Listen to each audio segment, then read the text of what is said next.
Today's video will complete our 3-part adventure at the truly bizarre and divisive Dallas World Aquarium. If for some reason you clicked on this without reading part 3 in the title, here is a card for your chance to get caught up. Now, if you are caught up, I want to see if you can guess what species this is that will appear in the next episode.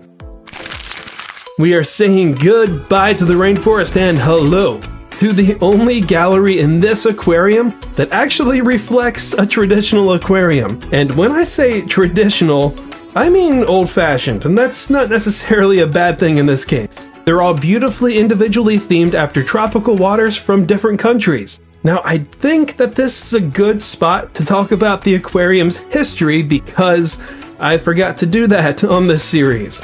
The Dallas World Aquarium opened in 1992, and I couldn't really find any good sources to back this up, but my buddy and I were told this gallery was the original aquarium.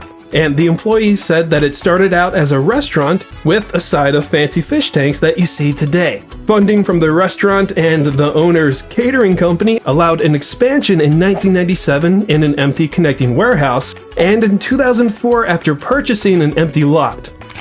The Cape of Good Hope. I like to say I'm pretty savvy when it comes to geography, but I'm ashamed to say that I thought the aquarium made these words up. The Cape of Good Hope is what's described as a rocky headland near the southern tip of South Africa. This is the aquarium's only true all-outdoor attraction, and it kicks off with a blue kua. This is also where you can see the little blue penguins swimming on their shelf, all while standing next to other penguins on the ground, which are native to South Africa. Like every exhibit around here, the design is kind of one of a kind. You can walk completely around the birds not once, but twice, and they can swim right underneath the pavement and your feet to access two ends of their enclosure. My favorite thing about this area is you're probably being watched by the shoebills that we saw earlier who live right up there. And they also live above life from the nearby island of Madagascar. It had a row of mostly empty terrariums. I saw hissing cockroaches, radiated tortoise, tomato frog. There was a sign saying the blue-bellied roller was off exhibit due to the weather, but for the sake of the bird, I'm hoping that it's permanent. There are rumors in the zoo newsphere that the Cape of Good Hope will be completely demolished and converted into an all-indoor exhibit, so the temperature is just right for rockhopper penguins. But we're all still waiting on a more public announcement for this future development. The aquarium calls us back inside and puts us under and lets us walk through the continental shelf tank. In nature, a continental shelf is essentially the shallows near the coast, just before it starts to get really deep. The glass really distorts things, but apparently this shelf is 18 feet deep. The diver was the star for a little while, but hopefully every local knows it's really the giant humphead wrasse that you want to look out for. They can grow over 6 feet long and live to see their 30s. Males have a giant hump on their forehead, and females can even change into males as they age. And they keep the reefs healthy by eating animals like the crown-of-thorns starfish that can harm coral. So far, we've covered the Orinoco rainforest, the Cloud Forest Trek, Cape of Good Hope, and the main aquarium, which means we have one realm left, and it's called the Mundo Maya. Translation, the Mayan world. It starts out with a few terrariums and tanks with occasionally invisible inhabitants, but things started to pick up with the fishes of the cenote. For some reason, there's an eastern screech owl propped up near the ceiling in its own cave, so they get to watch over a special school of Mexican blind cavefish. They're naturally found in lightless underground waters, where they eventually so-called evolved to lose their pigment and their eyes. The Los Petenes exhibit is loosely based on the real Los Petenes Reserve in the Yucatan Peninsula. We got to see burrowing owls, but I don't know of any aquarium that displays a desert cottontail rabbit. Looks like your average backyard bunny, but it's a master at surviving in scorching dry landscapes where water is scarce and shade is in short supply. They very rarely drink what some call freestanding water, because all they need to stay hydrated is the moisture from morning dew or from the plants that they eat. There are steps, and then there's a ramp, and yes, you can take both. The ramp is the better choice if you don't want to miss out on lionfish and some sort of spotted eel. The steps, though, are hugging an open-top tank for axolotls. If you're like the one person who's been here and says, hey, I don't remember axolotls, it's probably because you were too distracted by this statue that some people think represents an axolotl. Other sources will tell you that it represents a Mexican shark or fish deity. Either way, I think it's pretty cool.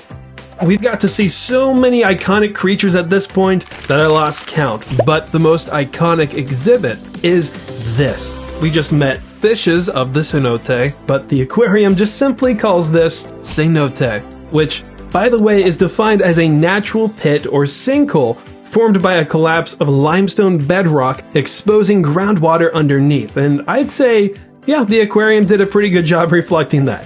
If you've ever looked up photos of the Dallas World Aquarium, then you without a doubt saw images and videos of this. It's without a doubt the face of the building. It's a 40-foot long walk-through tunnel, and every source I've found says that it holds 400,000 gallons, which would make it the largest aquatic feature around here. But when you compare it to the 200,000 gallon Manatee River, I don't know though, it doesn't look bigger. Anyways, it's home to the endangered brown shark. At first I thought, oh wow, another rare species I've never seen before. Turns out and I'm willing to bet you, have seen one at every aquarium that you've been to, because brown shark is another name for sandbar shark, a very common aquarium shark. But it still does have the incredibly rare large-tooth sawfish. It looks like a shark with a chainsaw for a nose. Well, first, it's not a shark, and their nose is a rostrum that contains electrosensory organs that can detect prey. And it's lined with a bunch of teeth-like denticles, which it uses to slash through schools of fish or dig through the bottom to find food.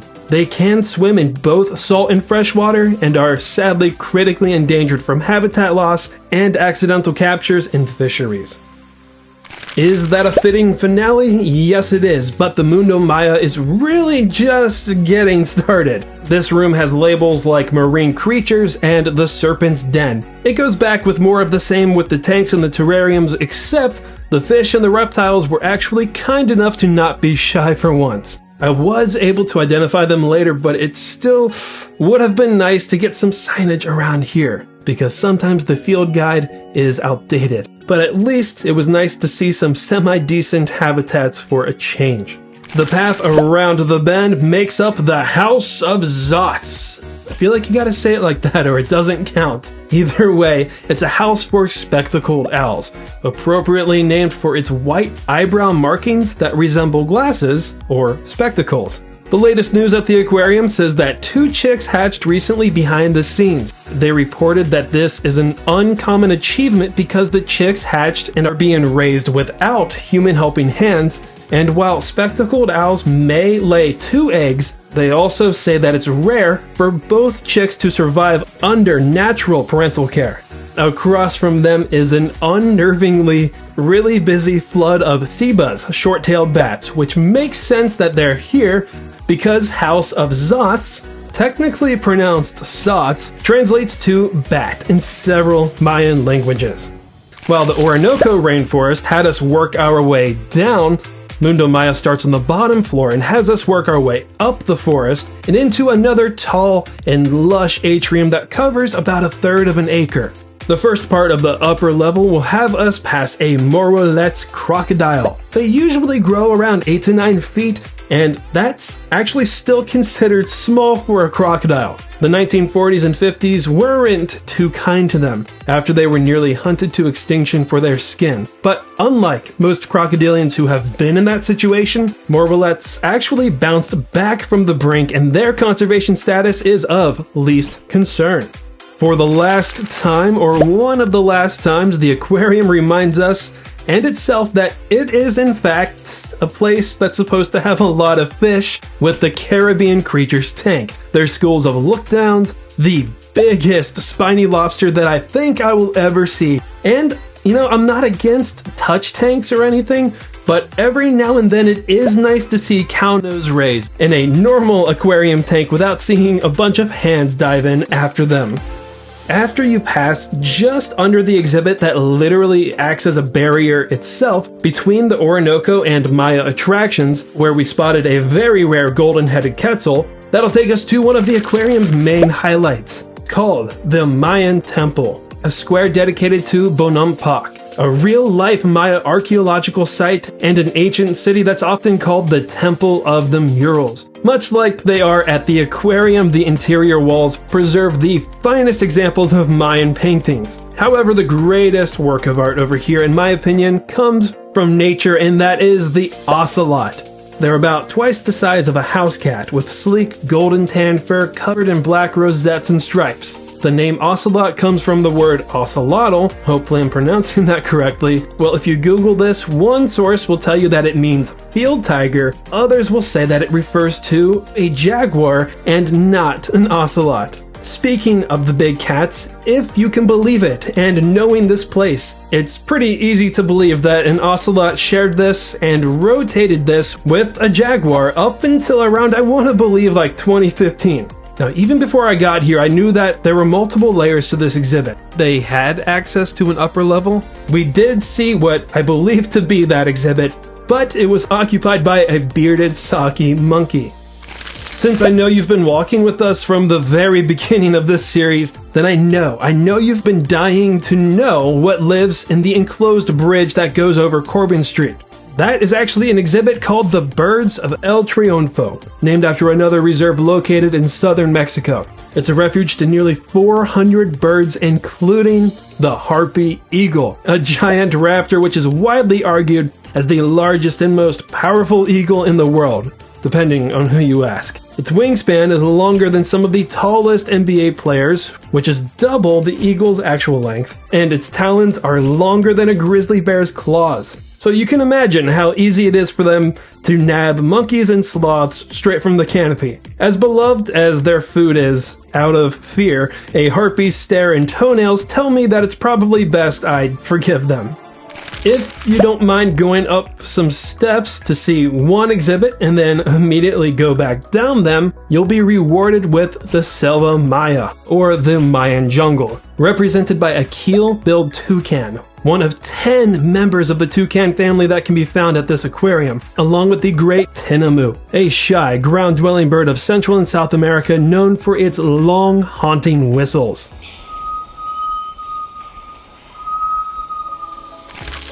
Now, arguably the wildest looking animal in the aquarium is also one of the most common.